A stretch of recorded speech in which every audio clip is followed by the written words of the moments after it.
एक दिन राजा जयसिंह अकेले दरबार में बैठे थे और वो कुछ सोच रहे थे। तभी उनका वजीर वहां आया।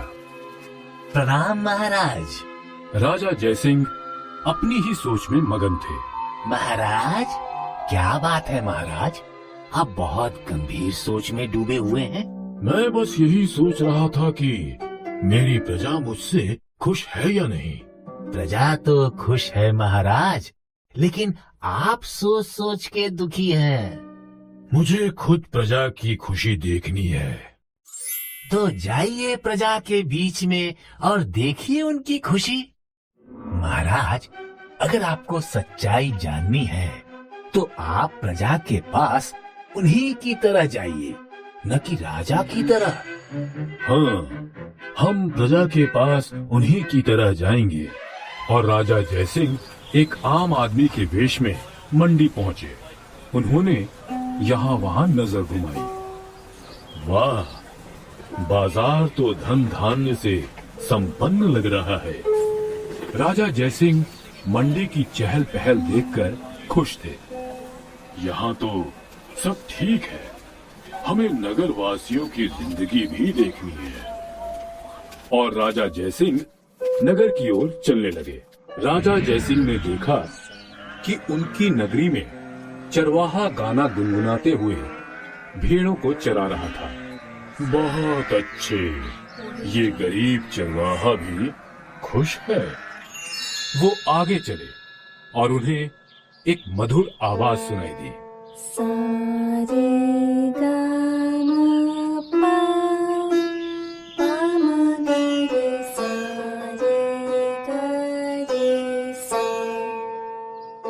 राजा जयसिंह आवाज का पीछा करते गए।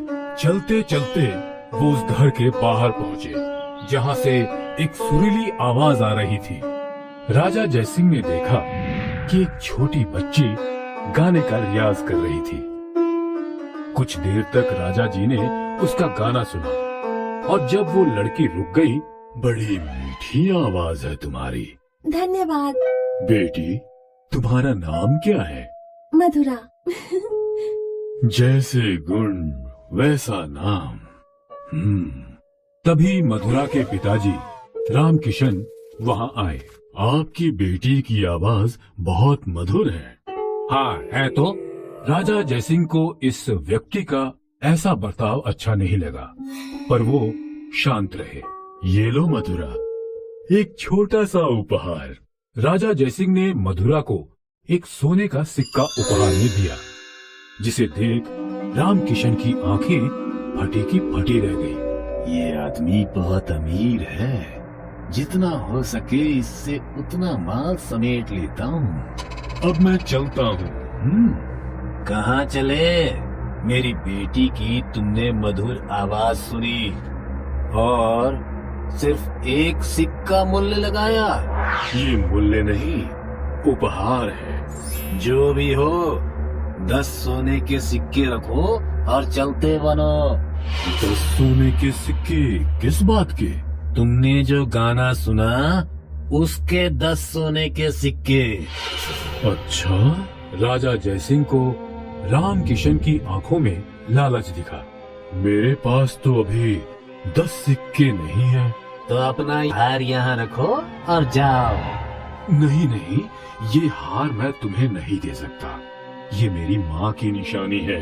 तो एक काम करो, ये हार मेरे पास गिरवी रखो, 10 सिक्के ले आओ और इसे ले जाओ। क्यों न हम एक काम करें, तुम मेरे साथ मेरे घर चलो और मैं तुम्हें 100 सोने के सिक्के दे दूंगा। 100 सोने के सिक्के? हाँ, 100 सोने के सिक्के। चलो अभी चलते हैं। हाँ। रामकिशन राजा जयसिंह के साथ चलने लगा। और कितनी दूर है तुम्हारा घर? बस यही 1 कोस दूर।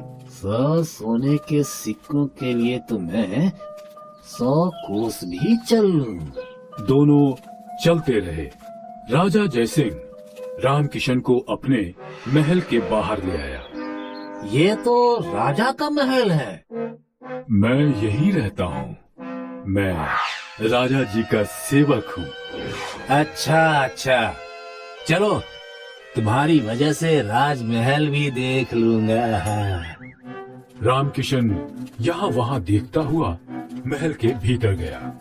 महल के दरबार में वजीर महाराज की राह देख रहे थे। अरे तुम राज सिंहासन पे क्यों बैठ रहे हो? तुमने तो कहा था कि तुम राजा के सेवक हो।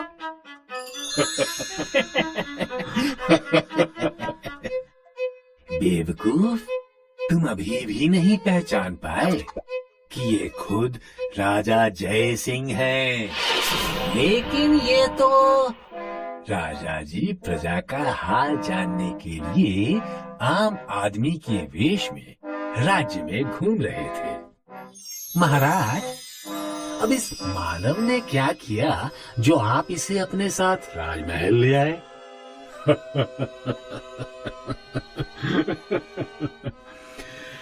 नगर में एक छोटी लड़की की सुरीली आवाज से हम मोहित हो गए।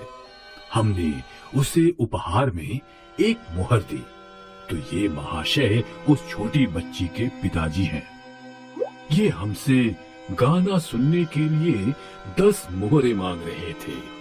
हमने कहा, हम तुम्हें 100 मोहरे देंगे, हमारे साथ चलो।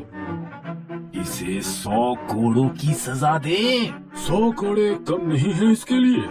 नहीं नहीं महाराज, मुझसे गलती हो गई। अब से मैं कभी किसी को नहीं ठगूंगा। महाराज, इसे कारागार में डाल दें। आजीवन कारागार कैसा रहेगा? या फिर इसे सेवक रख लें। मुझे माफ कर दीजिए महाराज, क्षमा क्षमा। रामकिशन राजा जयसिंह के पैरों में गिर गया। इस बार हम तुम्हें माफ करते हैं, लेकिन याद रहे, अगर फिर कभी ऐसा हुआ तो सजा 100 कोड़ों से भी ज्यादा होगी। क्षमा महाराज। इसके बाद मधुरा महल में आई और उसने अपनी मधुर आवाज में गाना सुनाया, और राजा जयसिंह ने मधुरा को 10 सोने के सिक्के उपहार में दिए।